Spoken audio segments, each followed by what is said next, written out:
All right, it's Monday night, the 17th of February. Hope your President's Day was great. Local swell trackers, thanks for being here. I just wanted to do a little hindcasting going back to Aloha Friday the 14th, Valentine's. We had a nice long fetch setting up there in the eastern Aleutians all the way down to about 600 miles north of us. That fetch brought us up 4 to 6 footers with some bigger ones on Sunday. It was a beauty. And the last swell that we got from the same angle was pretty similar picture. This is going to be changing up here.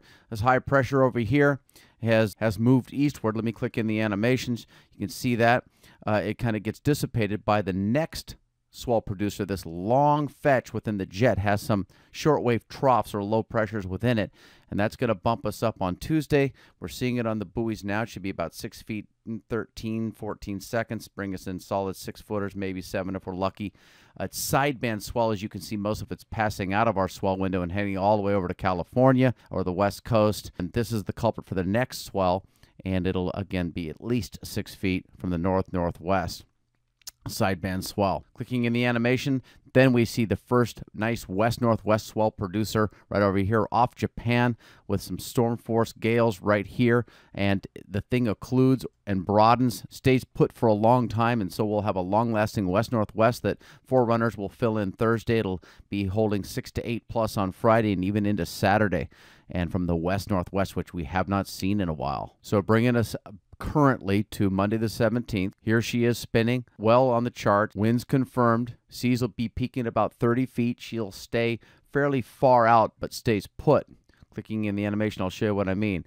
Now see that? She spins out for a long time and actually kicks in again for some more juice for Sunday. More on that in just a bit. So we'll have a series of these west-northwest swells, and the first one will be clearly the biggest.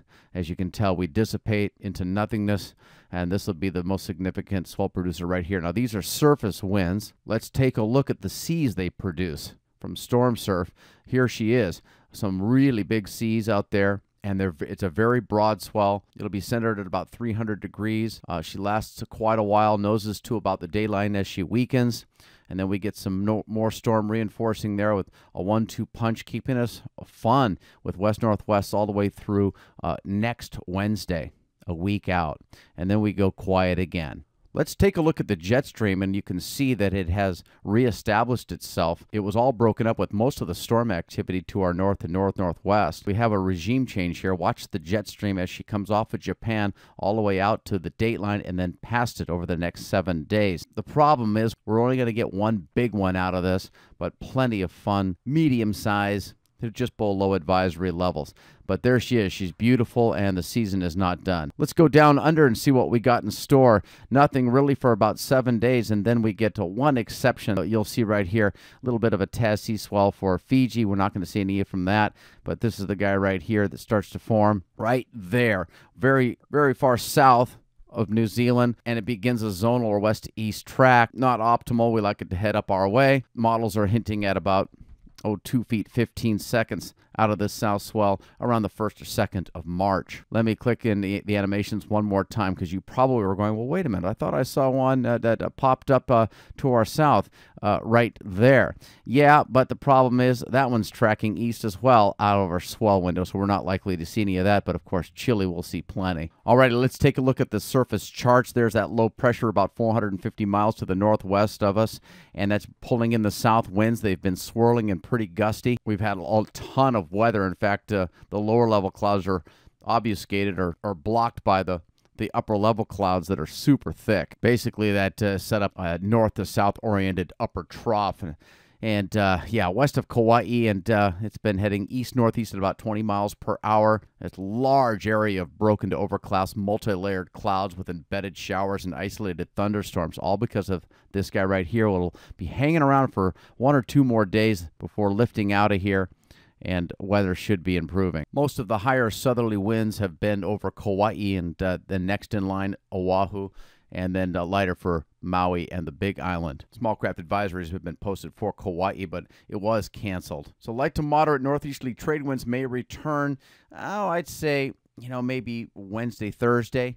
And their winds are going to be remaining light in the 5 to 15 category, and depending on the land hitting, we could be in a sea breeze regime for the big west-northwest swell, and the long long haul as well. But we will wait and see. There's that big low off of Japan that'll be bringing us in our big waves over here.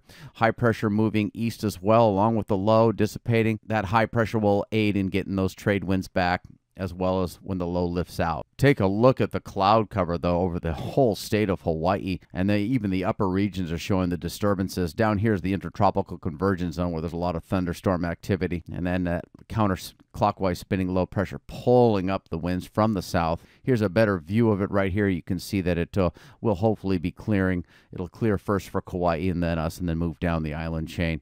Looking good, again, for especially by Wednesday and Thursday. Here's a prettier picture of it, really showing all the storm. The one way up here bringing us our big waves, the one locally bringing us in our weather and southerly winds. Take a look at the reflective loops. Man, is it raining hard to our south and hitting the Kona coast and southeast of the Big Island, Ka'u and Puna. That'll all be changing, as I said, with waves really changing angles from the north now to the west as of 18-second forerunners filling in on Thursday, and again, solid 6 to 8 plus on Friday, even into Saturday with some more reinforcement, maybe a little bit smaller for Sunday, Monday, Tuesday, and even Wednesday. You can read the big picture below, and thanks for being here, local swell trackers. We'll catch you back here in a week. Aloha.